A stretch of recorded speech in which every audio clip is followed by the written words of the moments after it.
Razmafzar TV. Hi, Bede. How are you today? Well, how are you? I'm very good.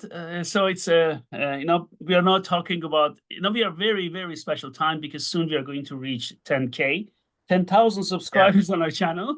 We have 9,980 or 82 now, and soon we are going to reach it. By the time this is going to be premiered, we are already 10K.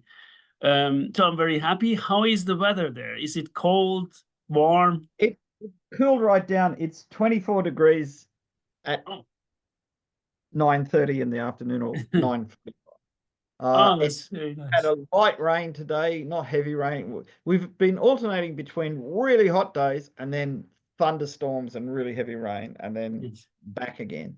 So, but today it was light rain. The temperature's dropped. It's quite comfortable. And it's such a change. I don't have a fan on to keep cool. Yeah, that's right. Today we are going to talk about going back, to the National Museum of Iran, Musée Iran Bastan, Archaeological Museum of Iran, and we are going to look at Parthian and Sasanian. Very beautiful. So continue from our Achaemenid. Let me just share this so we can go through them. Okay. So Parthian Empire, 247 BC to 224 Anno Domini, right? And we are going now to see different things. The first thing is this statue made of stone, and this is Parthian. And Pete, do you see this? Very beautiful, isn't it? It is. Is he holding a sword in front Yes, of him? Yes, of course. That's the reason I just wanted to come back to that. Yes. Scabbard slide system. Exactly. Yeah, very popular that. Yeah. Yeah, it's interesting how this is in European art evaluation. They talk about frontality in Near Eastern art, where you're looking straight onto them. Before that, it was all profile stuff. You look at Persepolis. Yeah. All of the bas-reliefs are profile. Nobody's looking at the viewer. Whereas, though admittedly, the statue of Darius that doesn't have its upper part would have looked at the viewer. But these are strongly the eyes are emphasized. The mustache, he's got a great mustache, is emphasized. Is it a picture, or does he have a big hat, huge hat? It could be the wide angle length tilted down. Yeah, I think it was me. Yeah.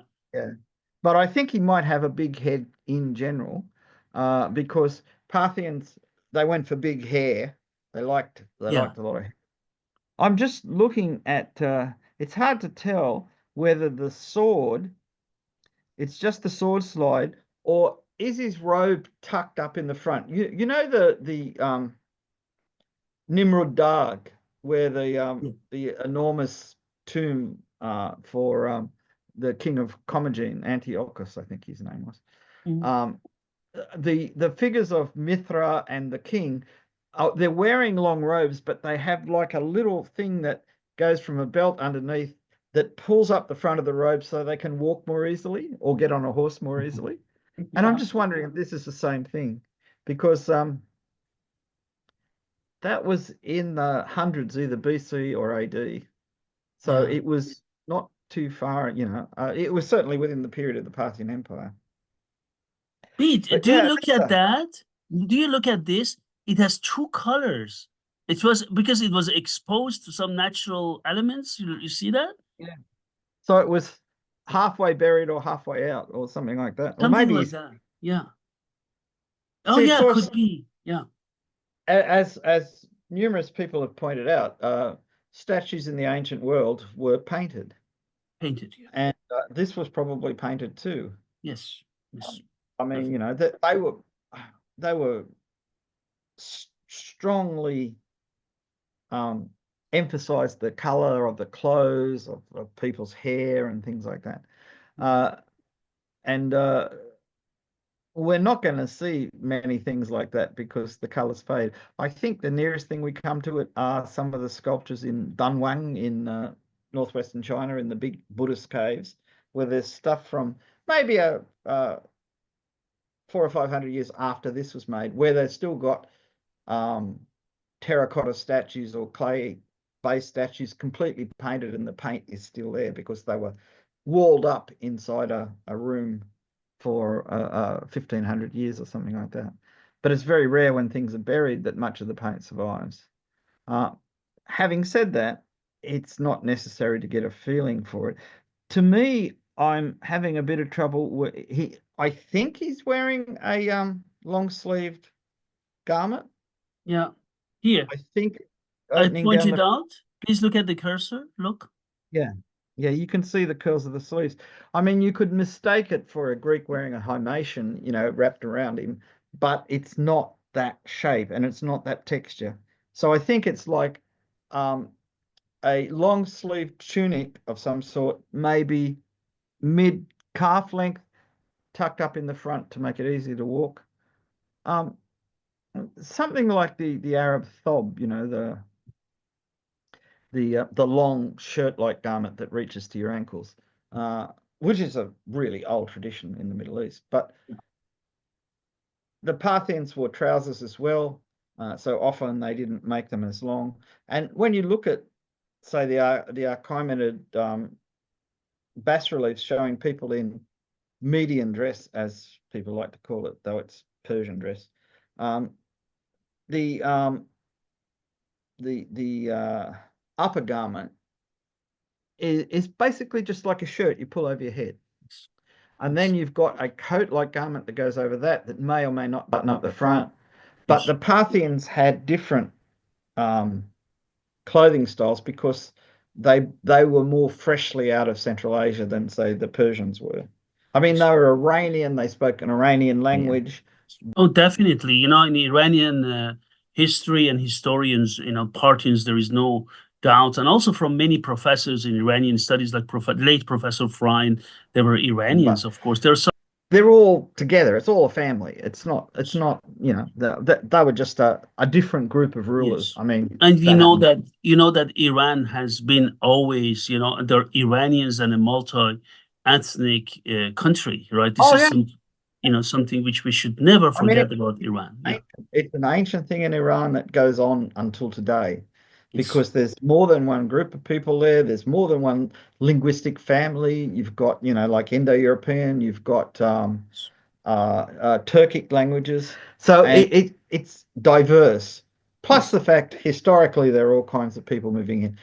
During the Safavid dynasty and well into the Qajar dynasty, lots of people from Georgia um, Mm. were brought into the empire as soldiers or specialists or whatever. Armenians, I mean, there was a whole suburb built for Armenians in Yes. Isfahan by Shah Abbas. Yes. So multi-ethnic structures are normal in Yes. Iran. Always. Look at the hair, very curly hair. But Yeah, Achaemenid had also in their bas reliefs curly hair, if I remember it correctly. Yeah. I was reading something on. I think it was produced as a catalogue for the recent exhibition in the British Museum on luxury among the Greeks and Persians, and it was talking about how carefully in the bas reliefs the hair is shown, and then it pointed out how many small bottles and things they've found of oils for perfuming your hair, and it was a real thing. People were really, and there's also, I think, in the tablets from Persepolis, there's accounts of um, such and such amount of money was assigned to princess such and such for her toiletries or whatever. So it's a real thing. People were very proud of their hair, men and women, and perfuming your hair and having scented oils and that was quite normal. And the Parthians, even though I mean, the name we have for them is Parthian because they established their kingdom in the province of Parthia. Their old name that they called themselves, I think, was Pani, and but they also came with long hair, and they did tend towards big bunches of hair either side of their head. And this is I think the earlier style where it's just a big kind of curly mass of hair on their heads. Uh, it was very, very highly thought of as a way of showing, I suppose, you're showing how healthy you are. I noticed that the author writing about the Archimedes use of hair said that there were a lot of wigs um, bought and noted in some of the accounts. Look, I don't know how common that was. Ancient Egyptians were really into wigs because it was hot, and you could go to bed at night and take your hair off and put it on a stand next to the bed so your head was cool. But Bede, I look think at the left hand. What is he holding in? uh, normally, if it was a Chimerid, he'd be holding a lotus flower or something A like that. lotus. A communist will hold, yeah, always. I don't know what And he's holding. but it could be something like that, a symbolic thing. It could have a religious significance, like lotus flowers in lots of religions have significance. Um, but it might be something else. I mean, it's there's a long distance, like there's 150, 200 years between the fall of the Achaemenid Empire and the rise of Parthia.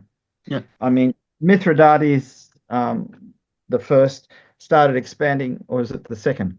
Whoever was the big expansionist in the Parthian Empire, expanded west. But because we get our historical knowledge often from Greek sources or Roman sources, they're always talking about the westward expansion, but the Parthians also expanded east and south and to some extent north. So in that process, they accumulated ideas from the people that they were interacting with. Mm. To me, there's that real feel. I mean, the way he's holding the sword in front of him, resting the point on the ground, is very much common with the Sasanians. You see that in a lot of Sasanian art. But the way he's holding his hand, holding something in his hand, is very much like an Achaemenid thing of Mm. holding a lotus or some kind of thing Yes. like that. Yes. So multiple cultural influences. Some going back into the past, some going forwards. Oh, I know this. This is Shami, isn't it? The figure from Yes. Shami. Beautiful. This is Yeah, that's Shami. Yeah. One, if you stand in front of it, is unbelievable. This bronze statue. This it's very Shami big, is isn't it? 194. Wow. So 194. taller than a tall man. Yeah. Not an extraordinarily tall man, but a tall Still, yeah. man. Yeah. Proportion. I mean And the centimeters, of course, right? In yeah, centimeters, right? yeah, 1 meter 94 centimeters, and as you can see, it was discovered by Aaron Stein in the 1930s, along with yes. fragments of other statues, right? So it's unbelievable. 200, I'm Yeah, sorry, CE. Yes, yeah. CE. Just for a reference for all those people who think his name was Orelstein, like first name, second name, his name was Mark Orelstein. Orelstein was his second name, Yes, or his two second names. He was Sir yes, Mark Orelstein. yes. Yeah, he was an amazing. He was a kind of Indiana Jones type, going out into the wild country and finding amazing stuff. He Except was. he, except he gave it to museums instead of keeping it for himself. Um, this is an amazing. First of all, it's a really big bronze. Like this is um, an equivalent to a major Greek bronze statue of the classic period, Yeah, perhaps bigger. It's also very clearly meant to be seen from all sides. yeah. from all sides. And So has two daggers, one on the right side hip, one on the yeah. left. Unfortunately, I was going through my files. I didn't find the one on the left, but I'm sure I have that pictures. I promise Yeah. I will Yeah. provide them in future. So No, one well, of, I remember seeing pictures of it from all sides yeah, in archaeological book, and yeah, the two daggers. The thing that's interesting about these is almost certainly those daggers, the strapping that's attached to his belt and his leg, that the daggers look like they've got two crosses, because daggers like this have been dug up in Afghanistan with scabbards made with gold and champlevé and please things like take a that. look at this, which Yeah, looks like a rivet head. This yeah. one as well. And You look, see it's how a a slightly different version of it. you're saying that, yeah, I've seen that. I have archaeological examples of those which look like this and this. Exactly. Yeah, of It's course. it. Yeah. I have it. I don't have them here, but I have examples of them from Sasanian period. Yeah. Yeah, yeah, It was I do. quite a common thing because the advantage of it was it laid flat against your leg. It didn't wobble around. So when you reach back to get your dagger out and use it, it was always in the same place. Um, I mean, later on they just put daggers in their belt or tied them to their belt. And as far as I know, in Iran it would be very rare Yeah. to have a dagger with a suspension like a sword on the belt. It's more normal that it's either shoved in the belt or like a kama with a single loop that the belt goes through. Yes. Because it's totally practical. You don't need anything more complicated than that. Yes. The overalls kind of thing, the over trousers, the a cowboy might call them chaps. Let me That's a show it. Let me show it to the yeah, viewers. This one. yeah. This one. So Yeah. essentially, if you can imagine it, he's got a pair of pants that don't have a front. And I just realized in England it means pants mean underwear. A pair of trousers that do not have a front. Hold on, Um, hold on. You know, each yeah, time I go to United Kingdom, I always say pants, and they give me some strange looks. yeah, Pants, and then I found out they mean something different with pants. You're right. You're right. yeah. Because in Australia we say pants, we mean trousers. Like in the When US, right? when we want to say underwear, we say underpants, and it's a different thing. But England apparently it's developed differently. It's their language; they can do what they like with it. But yeah, so these are, if you can imagine, they're tied around the waist. They cover you at the back, but the legs are open at the front. So you're wearing a pair of trousers to start off with. You step into these things, reach around the back, tie them around your waist, and they protect your other clothes, your other trousers, from dust and dirt and whatever when you're out riding in the countryside. And it's just not. I mean, most people that made leggings like that attached them at the front, not the back. And that's why these kind of stand out as being unusual. And it's almost certainly a Parthian tradition because outside of the Parthian period and Parthian art, you don't see them. Everybody else, they got things that look like super long boots with a couple of ties at the top that you tie onto your belt in Yes. front. In Yes. Europe, they had a similar thing, but they tied them on the sides. On the Um, sides. Yes. hose is the word in English for that. Though Yes. now it means Yes. um, uh, stockings, but once upon a time it meant the legs of trousers without the middle bit. Whereas this has got the back bit, but not the front bit. Yeah, you see him standing there. Yeah. Again, he's got big hair too. Yes. It's really a very Parthian thing. Um, there's a number of things you can say. One, his coat wraps around right over left. Here, let me And show it bit to the cursor. Here. yeah. Now that's normal in the West, by which I mean Western Asia and Europe. That's the normal way clothes for men did up until maybe the 12th, 13th, 14th centuries. After that, you start to see clothes going the other way, and that's probably from Mongol influence because the Mongols, unlike the rest of the people north of China, who did their clothes exactly the way he did, which is right over left, the Chinese and the Mongols did it left over right, so that Mhm. if you had buttons or ties or it tucked in it, it was on the right side of your body. But before that, and if you look at even old European clothes from, say, the 13th, 14th centuries where they've got them in museums, the buttons are on the opposite side to what we would have them today. Because this is the basic original way that clothes used to do up. There's all kinds of mythology about why did women's clothes do up one way and men's clothes do up another? It had nothing to do with sex. It was two separate traditions that survived in Europe, whereas elsewhere everybody went the same way.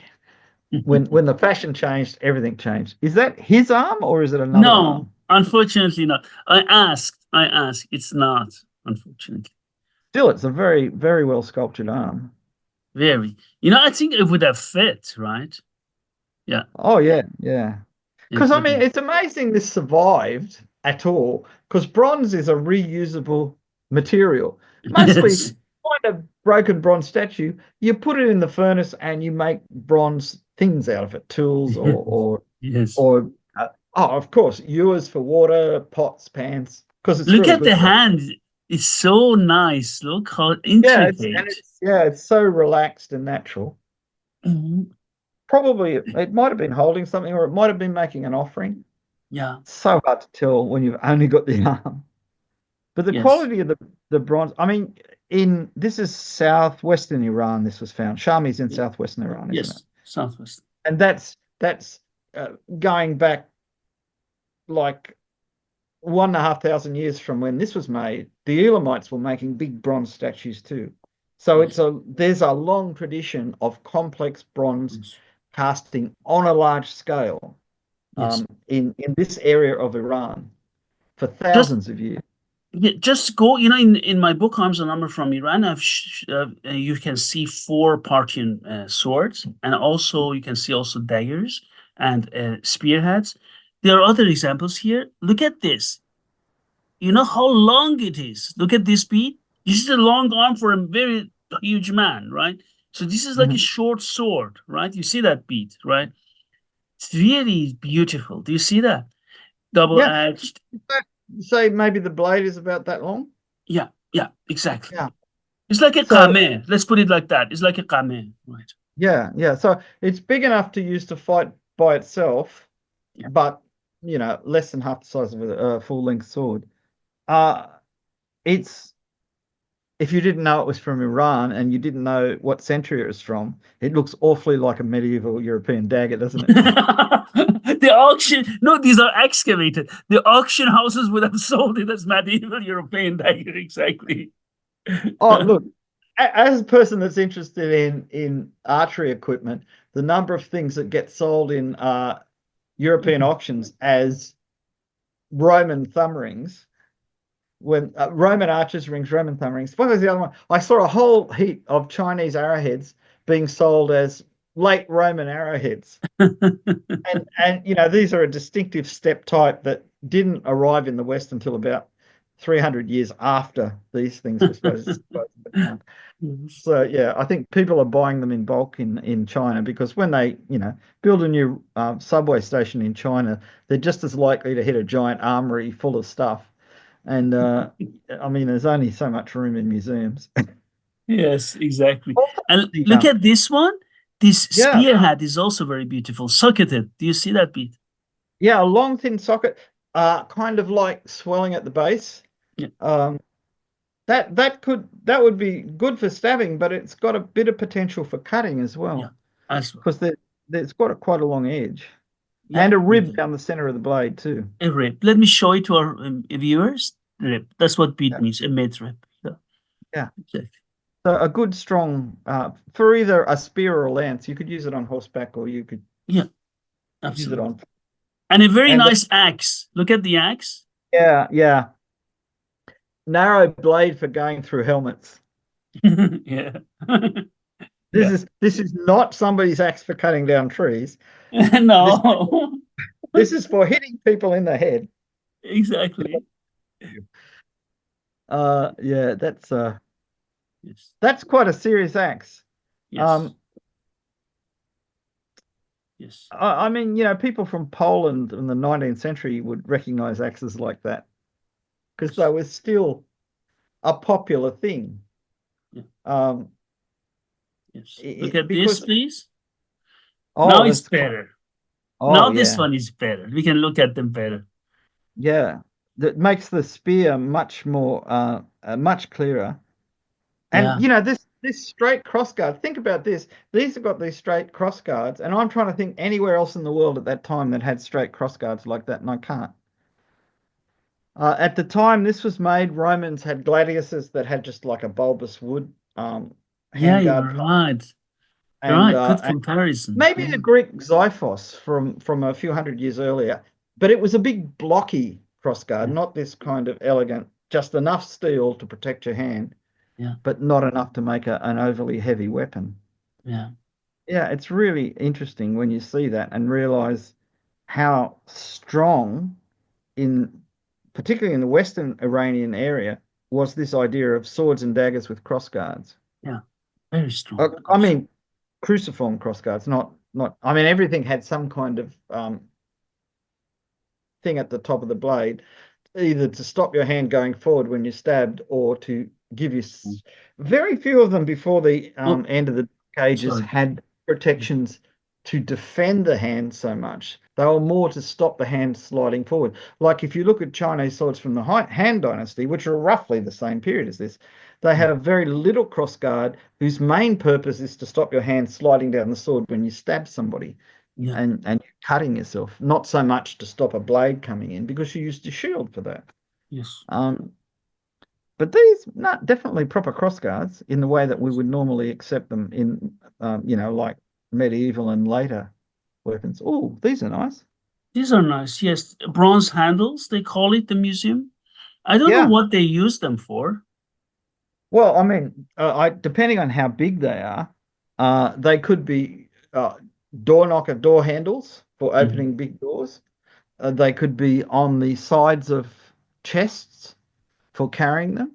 Yeah. There a lion's face with a ring through its held in its mouth, uh, which lions as decorative elements in Iran go back a long time. But also, Yeah. when Alexander the Great conquered the Achaemenid Empire and the Hellenistic states that followed his death set up, a lot of Greek craftsmen were brought into Iran and Central Asia. And I mean, obviously, at first they just made Greek looking things, but they gradually adapted to making things that appeal to the local people as well. So you get these things that may have some Greek influence, but maybe basically uh, local to that area because people had always liked having, well, lions were very popular. It's interesting that the ring is Mhm. like a candy cane. It's Mhm. not round. It's got like ribs all the way along the ring, Yes, it does. which is rather attractive. Um, Look at the so yeah, facial feature of the lines. They're really intricate, very detailed. yeah, and the way they've used their canine teeth is to stop the ring falling out. It's really quite good. So that means you can see into the mouth and see the ring in the mouth between the teeth, and the kind of wrinkling of the lips under the nose, which is a way of showing the lion is fierce and Yeah, possibly angry at you. But beautiful. that's so that was found in Susa. Oh, more Yes, hands, more yes, arms. yes, Susa. These are, the colleagues, these hands, they call them Seleucid Parthian. So the overlapping time, these Oh yeah, hands. so the end of the Seleucid period, the beginning of the Parthian period. Exactly. Because That's again, what. Parthians didn't just come through and kill everybody that was there. Exactly. If you were a Greek and you were living in a city with a Yeah. Greek quarter, Yes. you just paid taxes to somebody different. That's all it was. Yes. The wars of this period, particularly in say the Seleucid Empire and the Ptolemies and that, they were fought between kings. People did get killed who weren't soldiers, but the main thing was to um, beat the other guy's army, Yeah. and all the armies were professionals. So sometimes if if you won, the other guy's army would just say, well, if you pay us, we're going to work for you. And the whole lot would change sides, sometimes before you'd won. But when the Parthians took over predominantly Greek cities, which there were quite a few founded in through Iran by Seleucus, they just basically said, right, you just keep on doing what you're doing, just pay your taxes to us. It's almost like the Archimedes. We don't really care how you run this place, Yes. as long as we get taxes and you can provide us with things like, soldiers if there's a war. They weren't really interested in micromanaging their subject people, No. which is why I think the in the long term so many small communities survived. Yes. And well, the Parthians were famously Philhellene. They loved Greek plays. They They did. a lot of the aristocracy learnt Greek as well. They spoke their own language. They spoke Greek. They spoke probably, well, maybe they didn't speak Aramaic, but they certainly had scribes that could speak Aramaic, because uh, written Parthian documents often make more sense if you think in Aramaic and read it out in Parthian than they do if you just read it straight out. So Yes. here we've got some iron swords.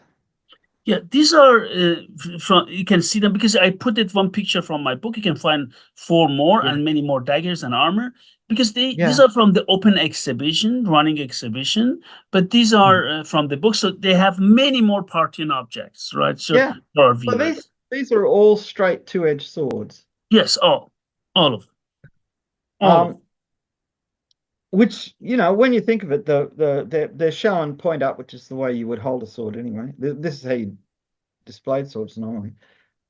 They've got quite a strong tang for the handle, Very so that strong. it would be really quite strong. Um, the guard looks maybe about that wide. Yes, and look at the rivet head. I mean, I don't know. You see that the Oh rivet yeah, head? you can see the rivets where the sides of the handle were riveted through the tang. Yeah. So, which is a thing that was done well into the 19th century in Iran. So that never died out. Um, as I say, I think a European knight would not be surprised when he saw one of these swords. No. I mean, they've got that look to them, that feel. Yeah. Um, again, it's this is 1,000 years before. I mean, that's a seriously long time before this type of sword. So in the late Carolingian period, more and more swords are made with crossguards like this.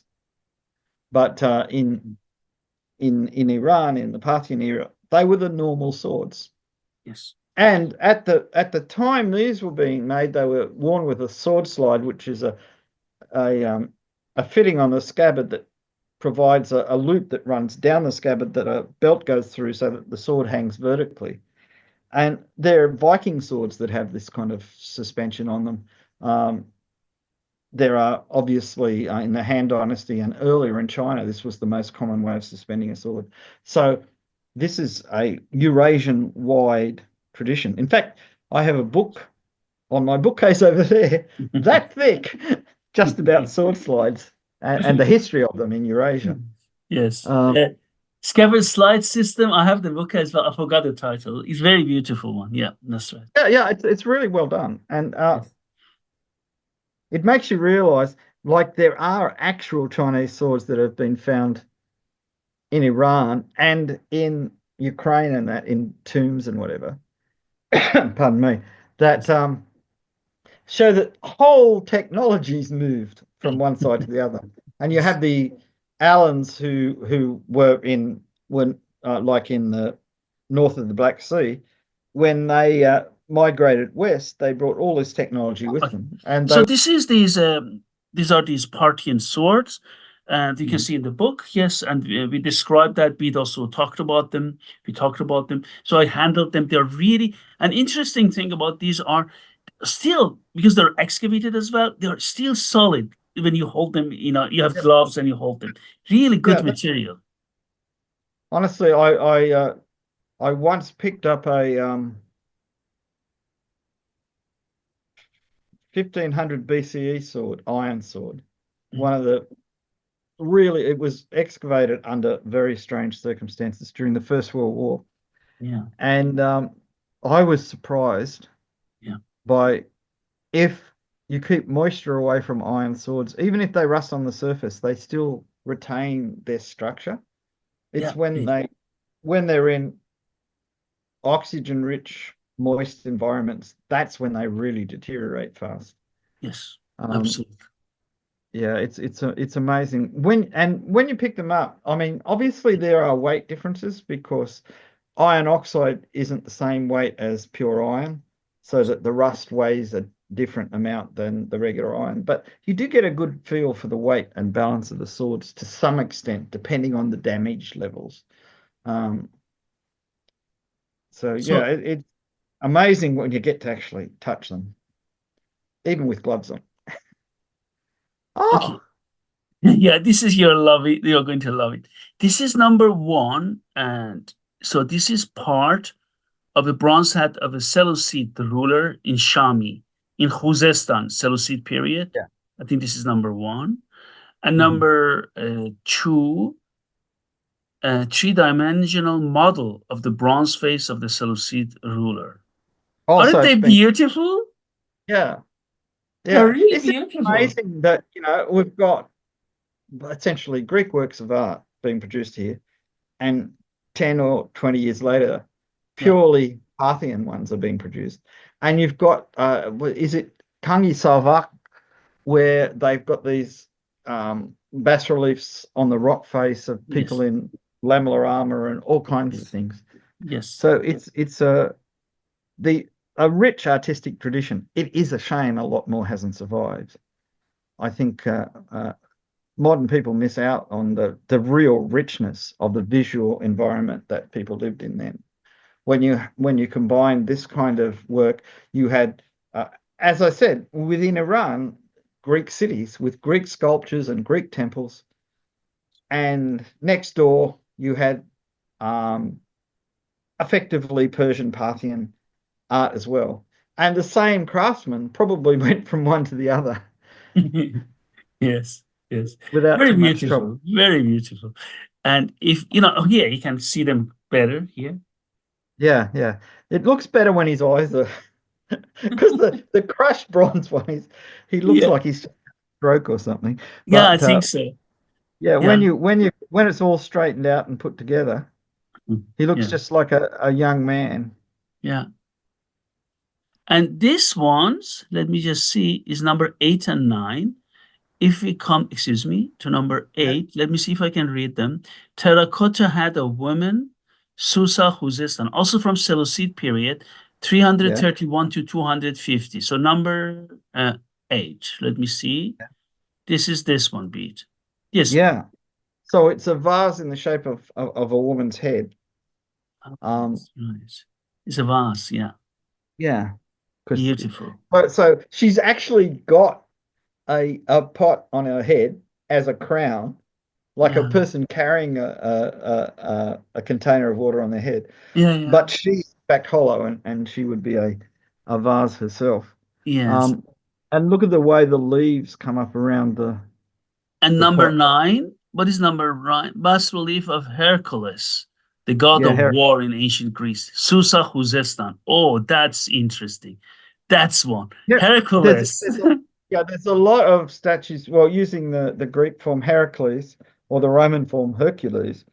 Um, there's a lot of statues of Heracles in Iran from this period. And I believe they associated him with one of the Iranian gods or Yeah. Amesha Spencer's Bereth Yeah. is Yeah, exactly. Ragnar. yeah, Exactly.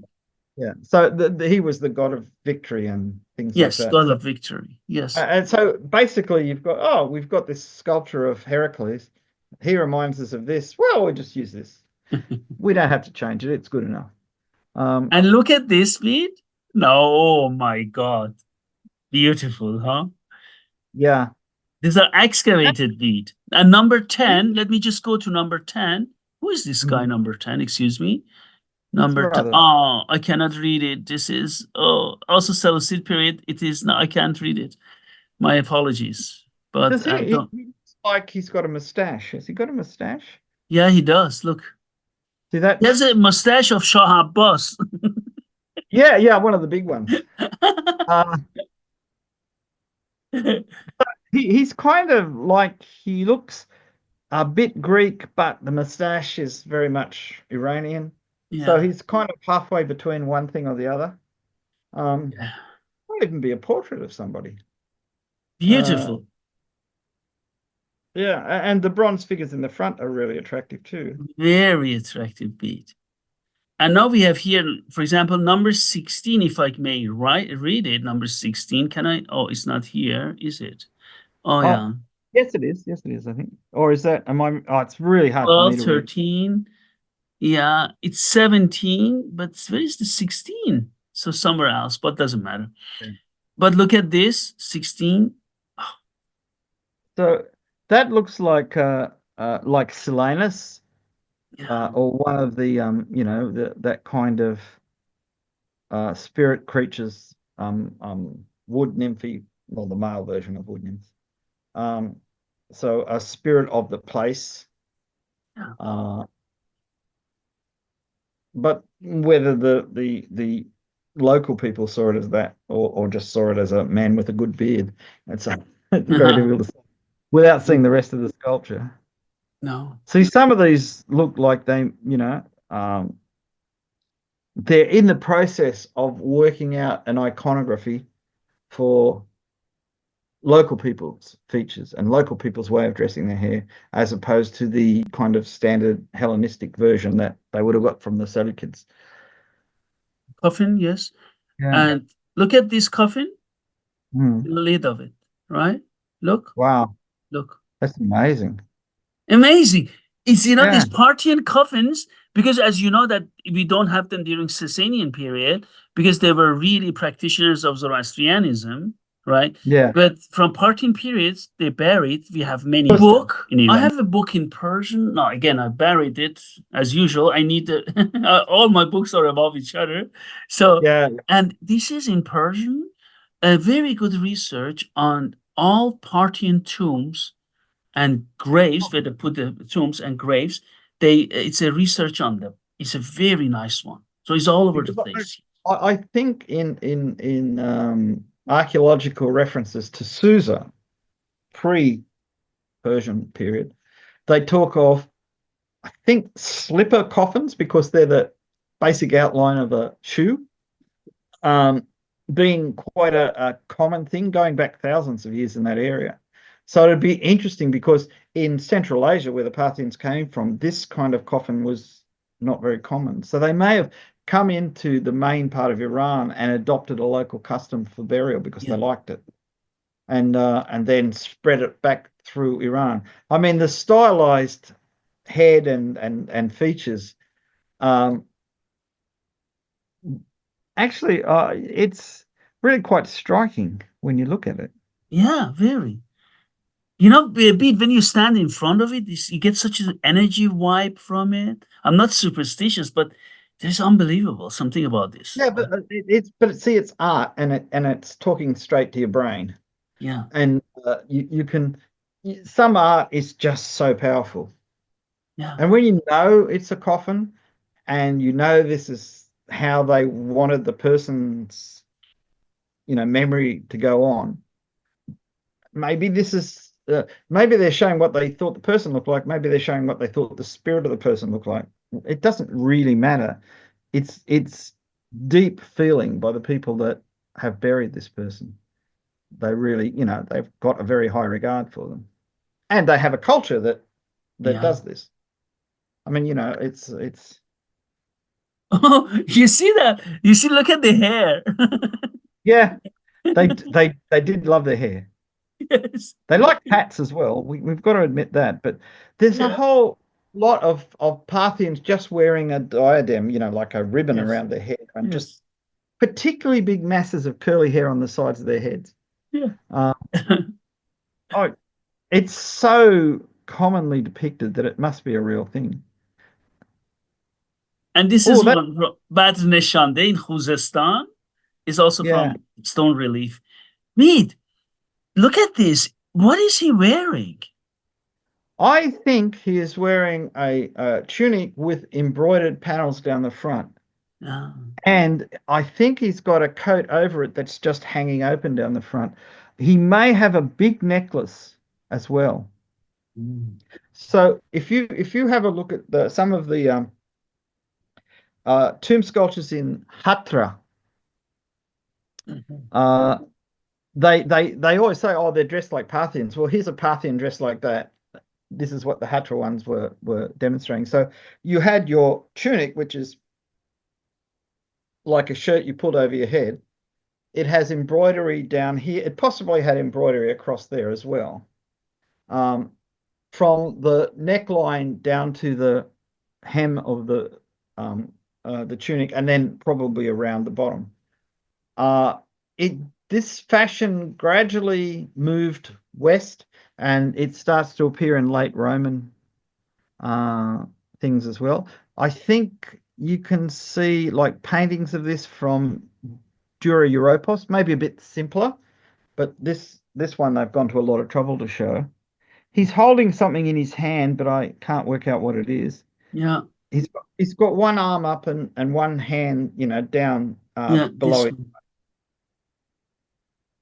There's no real detail on the belt. No, it's gone. Yeah, but I think it's like a big embroidered panel Mm. um on the front of the tunic.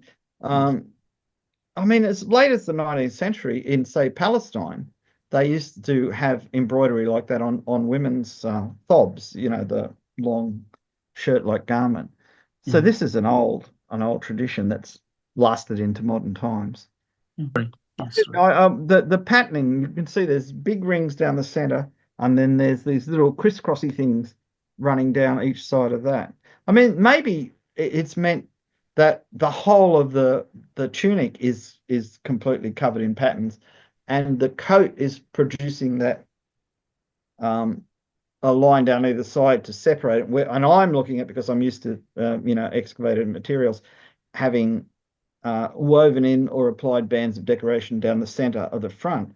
But it might be the whole thing is highly decorated, and it's only the fact he's wearing a plain coat over it that cuts it into that strip. It's we're looking at a sculpture. It's pretty hard. I think an archaeologist that was actually working on this would be able to tell, because looking at it, it looks like there may be like a collar running down the coat, which has a decorative part on it as well, but stops at about the waist level. Now we go to some Sasanian, excuse me, Parthian coins, and these Parthian coins, as you can see them here. Let me just come back here from the first one, Parthian Oh yeah, coins. yeah, yeah, yeah, yeah. Now I can see the differences clearly. Yes, these are Because for example, number two, if you take a look at that, they're silver, as we see them here. Um, Here, depicted from 1 to 12, they're all silver. And for example, number two is Mithridates 1, right? And it goes down, right? yeah, so it's Phraortes is number one there. So the first one, you Yes, haven't got one of Arshak himself, Arsakis. yes, This is the problem. We've got their names in the Greek transliteration, yeah, but we actually know the Iranian names as well. yeah, yes. So Mithridates is Mirdat or Mirdat, something, yes, yes, and Phraortes is um, Fratavish, something like that. yes, yes. Yeah, yeah. So these are all. I mean, we can get back to the real names. In some And look at cases, this beat. The beautiful thing about that, to mention that the site where they discovered is mentioned. For example, oh, this that's one, Susa, Khuzestan. If you come number 7, is in Kermanshah. If you come to number 8, East Azerbaijan. And then if you go, and you see that that's what makes it interesting, yeah, yeah, and right? that's why proper archaeological excavations are so valuable, because you start to, once you know where these things come from, you go to a coin market and you see a coin and you say, "Oh, I know who that king Yeah. was." and his Yes. name is on it, but you don't know where it came from. Yes. Yeah, And that's it's got no, I mean, like today, people find coins at metal detectorists. Recently in England and Germany, I think they've been finding coin hoards, and they know exactly where they were. Archaeologists go out, they dig around, find out what else is there, and the information that's on the coins is also useful. But if you know a coin comes from the reign of, say, Mithridates the First, and you don't know where it comes from, you've got no real history. How long was the coin in circulation? Was it put in a clay pot and buried in somebody's garden? Yeah. You don't know anything about it Yeah. except that it was made in the reign of Mithridates. Yes. Yes. And that's why it's so important for people when they find things like this in their gardens to tell the authorities. So these are also some more, right? So, and very, very, very beautiful, right? Number 18 is copper. Number 18 is copper, for example. Oh, Yeah. yeah.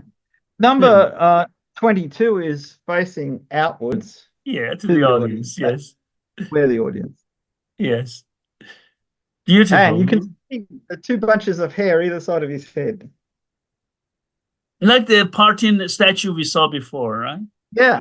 This is exactly the same kind of thing. So this is a real hairstyle. It's not just Yes. epigraphy. They're not just drawing something they've seen before.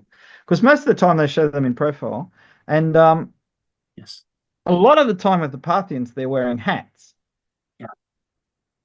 But when they're Yes. not wearing a hat, it's just a Yes. ribbon around the hair, Okay. which the Greeks called a diadem. Died. Okay, In these Pete, now let us move to the Sasanian period, okay? Okay.